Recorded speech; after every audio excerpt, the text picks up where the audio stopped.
கொடுக்குறாரு, current bill கட்டுறாரு, சொல்லிக் கொடுக்குறவங்களுக்கு சார்ஜ் கொடுக்குறாரு, ஆனால் அவர் ஃப்ரீ கொடுக்குறாரு. இது எத்தனை பேர் பயன்படுத்திக்குவீங்களோ பெட்ரோல் நம்மளோட பயன்படுத்தினீங்கன்னா அவர் சொன்ன மாதிரி ஸ்போர்ட்ஸ் கோட்டாவில் கவர்மெண்ட்ஸ் வேலை ஈஸியாக கிடைக்கும், மெடிக்கல் கோட்டா கிடைக்கும், இன்ஜினியரிங் கோட்டா கிடைக்கும், நிறைய விஷயம் இருக்குது. ஓகேவா? அதனால் இன்னையிலேருந்து யாராவது ஒருத்தர் மைதிலி பிரியாவை தங்கப்பதக்கம் வாங்கியிருக்கிற மாநில அளவில் அடுத்தது அவங்க எங்கே போகிறாங்க?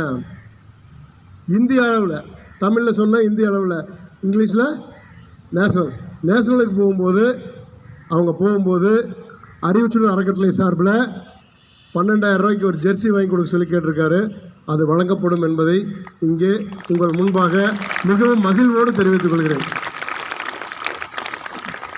புது ஜெர்சி 25,000 ரூபா. அவங்க அதில் அடுத்த ஸ்டெப்பில் இருக்கிறது நம்மளுக்கு கொடுக்குறாங்க. நம்ம 12,000 நம்மளுக்கு பெருசு தானே.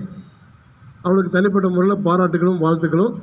அவங்க அக்கா தாரணி பிரியா நம்ம பள்ளியினுடைய முன்னாள் மாணவி, அவங்க காலேஜ் முடித்து இப்போ திரும்ப வர அக்கா வீடியோ எடுத்துகிட்டு நிற்கிறாங்க. தங்கச்சி ஊக்கம் கொடுத்ததில் அவங்களுக்கு ஒரு பங்கு இருக்குது. அவங்களுக்கு ஒரு நல்ல ஒரு உற்சாகமான ஒரு கைதட்டலை கொடுத்துருங்க. நம்ம பள்ளியினுடைய மாணவி டீச்சர்ஸ் எல்லாம் களிமண்ணாக உங்களை வார்த்தெடுத்து மிகப்பெரிய விஞ்ஞானியாக, மிகப்பெரிய ஸ்போர்ட்ஸ்மேனாக, மிகப்பெரிய படிப்பாளியாக உங்களை உருவாக்குறதுக்கு ஆர்வப்பட்டிருக்கிறாங்க. சிறையாக நினைக்காம